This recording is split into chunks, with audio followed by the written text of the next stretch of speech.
Hey everybody, welcome back to the channel where we review anything and everything.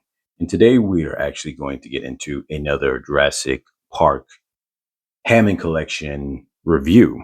This is make sure I can pronounce this correctly, Corythosaurus. Now I looked it up to see the pronunciation because I used to always pronounce it wrong as Corythosaurus, but it's Corythosaurus. So it's almost as if the O is silent. Now, this dinosaur actually appeared in Jurassic Park 3. I guess just for a brief moment, as you can see here in the scene here, it says, with a defining duckbill and head crest. Look, I'm gonna get butcher the name because I'm always used to saying it the way I used to. Corythosaurus stampedes onto the scene as Dr. Alan Grant and Paul and Amanda Kirby desperately flee from velociraptors on Isla Sorna. Now, you just see that brief scene here. They actually weren't really, to the best of my memory, much into the movie other than just kind of that part, which is, the main scene that they highlight. And if they were in a bigger scene than that, they would have highlighted that. You see your typical box here for the Hammond collection, though some of the Hammond collections will say 30th anniversary. Then you know that it's been 30 years since the original Jurassic Park came out. And there was some box art right there on the side. So we're going to get into this here.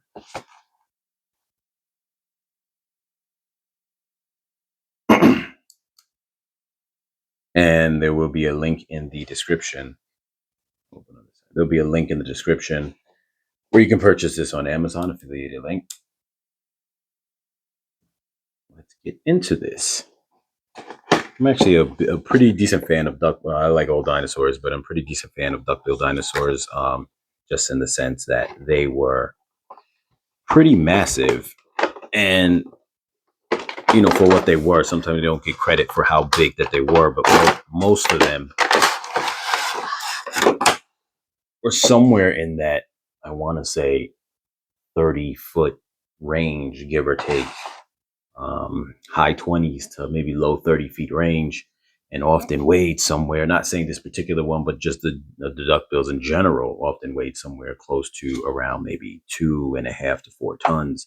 So they actually were pretty big, bigger than some, dinosaurs that we might think of to be pretty big, like the Allosaurus and whatnot. Keep in mind, these were the ones that were in the late Cretaceous were food for, dinosaurs like T-Rex. So here you can feel the tail is very soft, like a soft rubber. So it actually feels nice and feels like it is, like the quality is just very good. So that's interesting. Let's see how the rest of the figure feels. Now, what's interesting with the Hammond collection, some things to cut on here.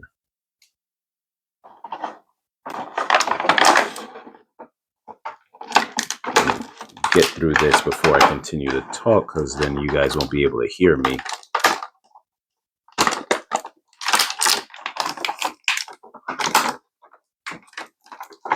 Let's see, cutting it this side is a little easier.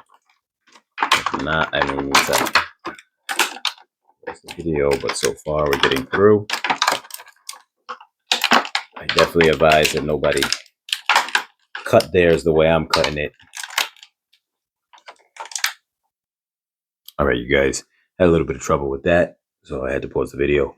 But let's see if we can get this tail in where the pattern fits correctly to what we're looking at. There you go. Now, there's a lot of good detail inside the figure already. You have articulations of the jaw. I really am a fan of the tail because the tail, actually, you can call that real feel to a degree. Anything soft, we often call it real feel. Now, let's see if I can get him to pose in a way where he stands well. Okay, I didn't have to do too much work. Not that both his feet are leveled, because they aren't. Let me just try to do that in a way where both his feet are actually leveled. Okay. There we go. And just for scale measure, I have Roland here. Let me put Corythosaurus a little bit further out so you guys can see him next to Roland. just to get a sense of scale. Um, and of course, Roland wants to roll over right now.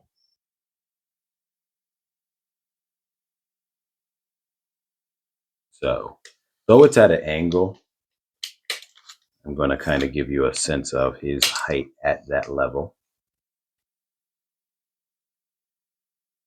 The top of his crest right here is at the 5 from my angle that I'm viewing it, 5 inches high. So now typically, obviously, he could stand in a higher height than that, but let's just assume that this is his normal stance for now. And I want to measure out his full length.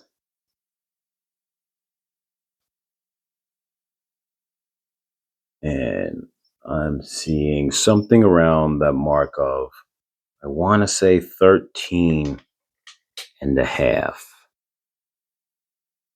No, it looks kind of 14. Yeah, it looks like 14. So we're going to go with 14 inches long and 5 inches tall at that baseline, which I think generally speaking, he probably would stand a little bit taller. I think most of the time they have a height that where they're a little bit more angled up. It's kind of a little stiff in the legs right now. But obviously, for those who are fans of the channel, watch the channel, know that I am very big on scale. So I'm going to convert this into feet in regards to that length and height. So going off of, let me do the height one more time because I moved him up a little bit, and this puts him about like say the 6 inches range. So we're going to go off that because I think this is more of a normal height for him. As opposed to where I had him before, decking a little bit low, even though he could be a little higher than that. But we're going to go with 6. So 6. We're doing this real time. He equates to 9.6 feet tall. And as far as his length, we had him at 14 inches. So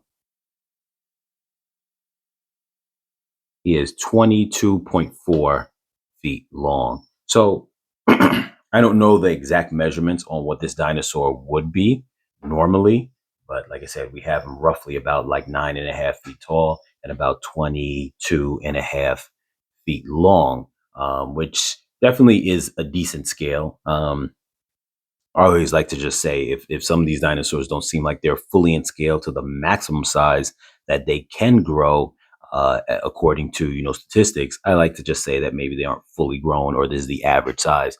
But nonetheless, it looks nice and looks fitting in relation to the way it looks on the Jurassic Park movies, compared to a normal man's height and size. Once again, I know that the angle here is kind of coming a little bit more downward, so I apologize that it's not maybe giving that same sense of scale. Here you can kind of see how he would look like. I hope that gives you a better sense of that. Now, he has articulation in the neck. He has at this part of the neck where the neck hits the body. And then here, his head can turn. It doesn't have it's not a ball joint at the tip. It looks like it is, but oh, yeah, it is. Okay. It is. He's got articulation in his mouth, the hands,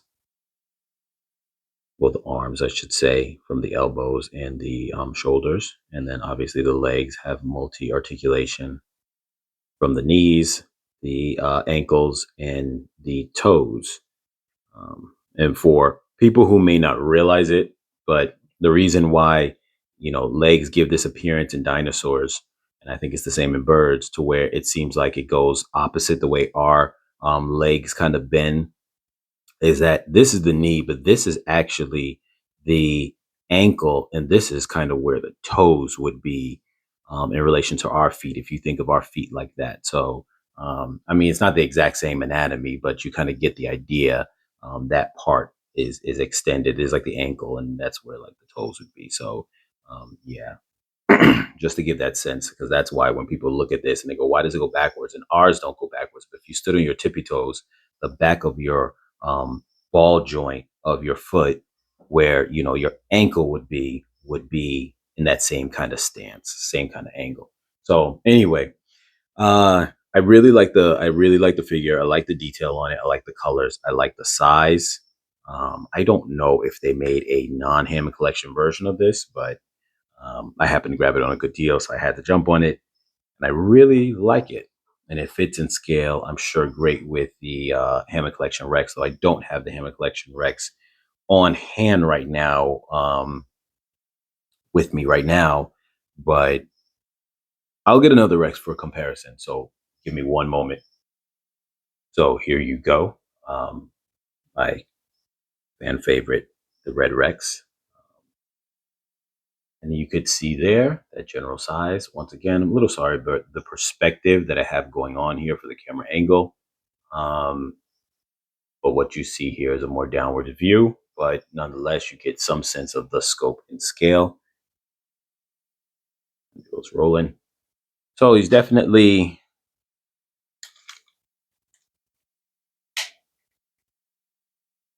fits in scale nice with, the well, any T-Rex for that matter, because I will say that this is the average size T-Rex, where this T-Rex is line of its hips is about 7.25, and Corythosaurus is at his top of his back 5 inches. So you can see it's a nice balance in size right there. So yeah, this is Corythosaurus Hammond collection.